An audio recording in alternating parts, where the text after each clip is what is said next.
ഇന്ന് നല്ല സോഫ്റ്റ് ആയിട്ടുള്ള ഒരു കലത്തപ്പത്തിൻ്റെ റെസിപ്പിയാണ്. ഇത് കുക്കറിലാണ് ഉണ്ടാക്കുന്നത്. അതുകൊണ്ട് കലത്തപ്പല്ല, കുക്കറപ്പാണ്. രാത്രി വെള്ളമൊഴിച്ച് അരി കുതിർക്കാൻ വേണ്ടിയിട്ട് വെച്ചിട്ട് ഞാൻ കഴുകിയിട്ടോ കുതിർക്കാൻ വെക്കുക. പിന്നെ രാവിലെ വെള്ളമൊക്കെ ഒഴിച്ച് കളഞ്ഞ് അത് അരക്കാൻ വേണ്ടിയിട്ട് മിക്സിയിലിട്ടു. ഞാൻ 1 കപ്പ് അരിയാണ് എടുത്തുന്നത്, അപ്പോൾ അതിനനുസരിച്ചുള്ള അളവാണ്. പിന്നെ അതിലേക്ക് 1/2 കപ്പ് തേങ്ങ. പിന്നെ എൻ്റെ കയ്യിൽ നിന്ന് ഇവിടെ ഗീ റൈസ് ഉള്ളായിരുന്നു, സാധാ റൈസിലായിരുന്നു. അപ്പോൾ 2 സ്പൂൺ ഗീ റൈസ് ഒഴിച്ചു കൊടുത്തു. പിന്നെ 1/4 ഗ്ലാസ് വെള്ളം ഒഴിച്ചു കൊടുത്തു. പിന്നെ കുറച്ച് നല്ല ജീരകവും ഏലക്കായും കൂടി ചേർത്ത് കൊടുത്തു. പിന്നെ ഞാൻ അത് അരക്കാൻ വെച്ച ടൈമിൽ ശർക്കര ഉരുക്കാനും വെച്ചു. ഞാൻ 3 അച്ച് ശർക്കരയാണ് കേട്ടോ എടുത്തത്. അതിലേക്ക് 1/2 ഗ്ലാസ് വെള്ളം ഒഴിച്ചു കൊടുത്തു. പിന്നെ അരിയൊക്കെ അരിച്ചെടുത്ത് ശർക്കര നല്ല ചൂട് വേണം. തിളച്ച ശർക്കര ഈ അരിക്ക് ഒഴിച്ചു കൊടുക്കണം. അപ്പോൾ പെട്ടെന്ന് ഇളക്കി കൊടുക്കണം, അല്ലെങ്കിൽ പൊടി വെന്തിട്ട് പോകും.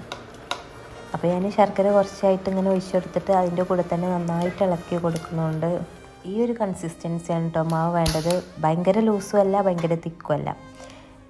ഞാൻ കലത്തപ്പം ഉണ്ടാക്കുമ്പോൾ അധികം വെളിച്ചെണ്ണയാണ് യൂസ് ചെയ്യുക. എനിക്ക് അതിൻ്റെ ടേസ്റ്റ് ഈ കലത്തപ്പത്തിൻ്റെ കൂടെ വരുമ്പോൾ ഭയങ്കര ഇഷ്ടമാണ്. പിന്നെ ആ വെളിച്ചെണ്ണയ്ക്ക് ചെറുള്ളി എടുത്തിട്ട് നന്നായിട്ട് മൂപ്പിച്ച് കൊടുത്തിട്ടുണ്ട്. പിന്നെ ഞാനിത് ഈ കുക്കറിൽ നിന്ന് മാറ്റുന്നുണ്ട്, കാരണം കലത്തപ്പം ഒഴിക്കണ സമയത്ത് നല്ല ചൂട് വേണം. അപ്പോൾ ഈ ചെറുള്ളി ഇട്ടാൽ ചൂടിന് കുറച്ച് കുറവായിരിക്കും. അപ്പോൾ അതുകൊണ്ട് ചെറുള്ളി ഇതിൽ നിന്ന് മാറ്റിയിട്ട് ഞാൻ ആ മാവിലേക്ക് കുറച്ച് പകുതി ചെറുള്ളി മാവിലേക്ക് ചേർത്ത് കൊടുക്കുക ചെയ്തത്. എന്നിട്ട് കുറച്ച് വെളിച്ചെണ്ണ ഒഴിച്ചെടുത്തു. ഇനി നല്ല ചൂട് വേണം. കുക്കർ നല്ല ഹീറ്റായിട്ട് നിൽക്കുന്ന സമയത്താണ് അത് ഇതിലേക്ക് ഒഴിച്ചു കൊടുക്കുക. തീ ലോ ഫ്ലെയിമിലാണ് കിടന്നതിന്, അതൊന്ന് മീഡിയത്തേക്കൊക്കെ മാറ്റി കൊടുത്തിട്ടാണ് നന്നായിട്ട് ചൂടാക്കിയ ശേഷമാണ് ഈ ഒരു മാവ് ഇതിലേക്ക് ഒഴിച്ചു കൊടുക്കുന്നത്. ഞാൻ എപ്പോഴും കുക്കറപ്പം ഉണ്ടാക്കാൻ ഇതുപോലെ 2 ലിറ്ററിൻ്റെ കുക്കറാട്ടോ യൂസ് ചെയ്യുക. അങ്ങനെ ആകുമ്പോൾ നമ്മളപ്പം നല്ല തിക്കായിട്ട് വരും. പിന്നെ അതിൻ്റെ മുകൾക്ക് ചെറുള്ളി ബാക്കിയുള്ളതൊക്കെ ഇട്ട് കൊടുത്തു. എന്നിട്ട് ഇതിൻ്റെ സൈഡ് ഇതുപോലെ ഇങ്ങനെ വേവുന്ന സമയത്താണ് ഞാൻ കുക്കർ അടിച്ചു കൊടുക്കാറ്. കുക്കർ അടിച്ച ശേഷം ഞാൻ വേഗം അത് ലോ ഫ്ലെയിമൊക്കെ മാറ്റും. ലോ ഫ്ലെയിമൊക്കെ മാറ്റിയില്ലെങ്കിൽ ചിലപ്പോൾ പെട്ടെന്ന് കരിഞ്ഞിട്ട് അടിയിൽ പിടിക്കും. അപ്പോൾ അതുകൊണ്ട് ഞാൻ പെട്ടെന്ന് മാറ്റി കൊടുക്കും. ഒരു 7 മുതൽ 9 മിനിറ്റ് വരെയാണ് ഇത് വേവാനുള്ള ടൈം എടുക്കാറ്. അപ്പോൾ അതിനനുസരിച്ച് ഞാൻ സെറ്റ് ചെയ്ത് കൊടുക്കുക ചെയ്യുക. ഇതിൻ്റെ ഉള്ളിൽ അപ്പം വെന്ത് തുടങ്ങുമ്പോൾ ഇതിൽ നിന്ന് ഇതുപോലെ ഇങ്ങനെ ഓരോ ബബിൾസ് ഇങ്ങനെ വരും.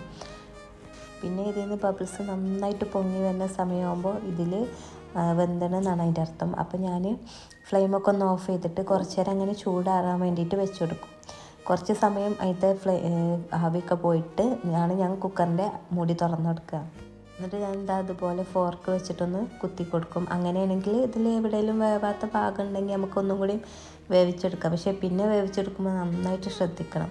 അങ്ങനെയാണ് അതിൻ്റെ ചൂടൊക്കെ മാറിയതിന് ശേഷം മാത്രമേ അതിന് അപ്പം പുറത്തെടുക്കാറുള്ളൂ കേട്ടോ. അല്ലെങ്കിൽ അതതിൽ ഒട്ടിപ്പിടിച്ച് ആകെ കേടുവരും. ഈ ചൂടൊക്കെ മാറിയാൽ ഇതിലപ്പം താനിങ്ങനെ പുറത്തേക്ക് പോരും. നമ്മൾ സൈഡൊക്കെ ഒന്ന് ചെറുതായിട്ടൊന്ന് അടർത്തി കൊടുത്താൽ മാത്രം മതി. എനിക്ക് ഈ കുക്കറപ്പം ഉണ്ടാക്കൽ ഭയങ്കര ഈസി ആയിട്ടാണ് കേട്ടോ. പെട്ടെന്ന് ഉണ്ടാക്കാൻ കഴിയും കുക്കറപ്പം. അങ്ങനെ അതിൻ്റെ സൈഡൊക്കെ ഒന്ന് ജസ്റ്റ് ഒന്ന് പൊക്കി കൊടുത്തപ്പോഴത്തേന് കിട്ടി. നന്നായിട്ട് വെന്ത് കിട്ടിയാണ് കേട്ടോ. ബാക്ക് ഭാഗമൊന്നും കരിഞ്ഞിട്ടോ ഒന്നും പറ്റിയിട്ടില്ല. എൻ്റെ അപ്പം എന്താ ഇതുപോലെ നല്ല തിക്കായിരിക്കും. അതുകൊണ്ട് എന്നോട് എല്ലാവരും ഇങ്ങനെ ചോദിക്കും, ഈ എന്താ സോഡാപ്പൊടി നന്നായിട്ട് യൂസ് ചെയ്യലുണ്ടോ? ഞാൻ സോഡാപ്പൊടി യൂസ് ചെയ്യാറൊന്നുമില്ല, എന്നാലും നല്ല സോഫ്റ്റ് അപ്പായിരിക്കും.